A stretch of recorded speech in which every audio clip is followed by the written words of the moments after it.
voin ni som pani thasom sang ni la som ni pani ni lai ni pu sang khu ma tlang moi khua chuan tun din huna ramri akan man mek nikum sang ni la som ni la pakhat lama asam ne na kan in ka na huna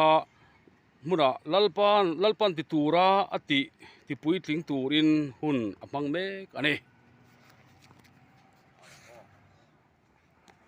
Hallelujah. Amen. Hallelujah. Abraham pathian, Isaac pathian, Jacob pathian. Hallelujah. Voinia hian asam vai ho hian lo hero se. Lalpan thu so ye hallelujah. Amen. Hallelujah. Amen. Hallelujah. Fauzo izuda Israel tenena Israel te pathian ina alal ramdin atum na alo chama wangin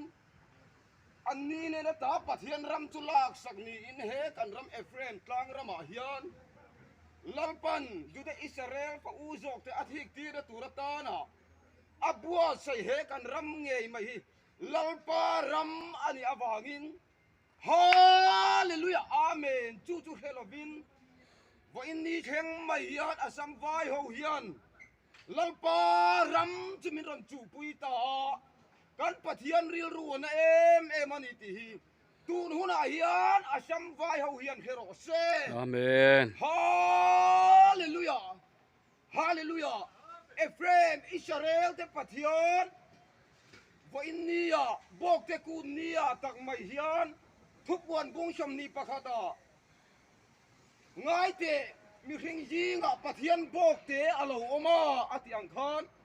voinia hian asam vai te u he hi lo hiang che u hallelujah amen hallelujah mi hring jinga pathian bok te om pathian chulna te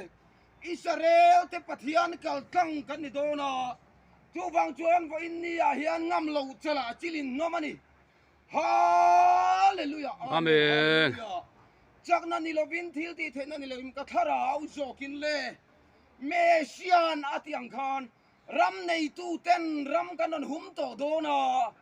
hallelujah min lau thir rengang cheu asam vai ho te u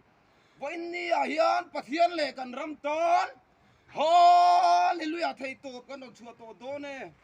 ram nei tu Ephraim Israel te pathian a chol na tak afatak Komwal Israel Shabbat lalpa chol na te kan lo lang don hallelujah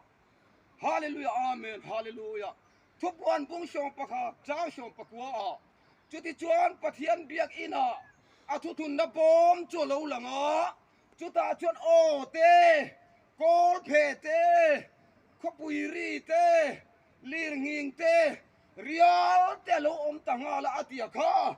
ram nei tu lalpa son chua Ephraim Israel kan ron lang zel do na Amen. chuan asam vai ho te u lo hiang che u chuan chuan ke man ni atanga o lo chua hi alom to do na ingam lein ron ti se lang hallelujah amen hallelujah khopui rin na satak ang main ram nei tu ten ban kan ron phar do na chuti ang chuan kan lalpa son chua ram ani awangin Ephraim ram chu kaluhum him na lalpa na ti awangin ram nei tu te fo innia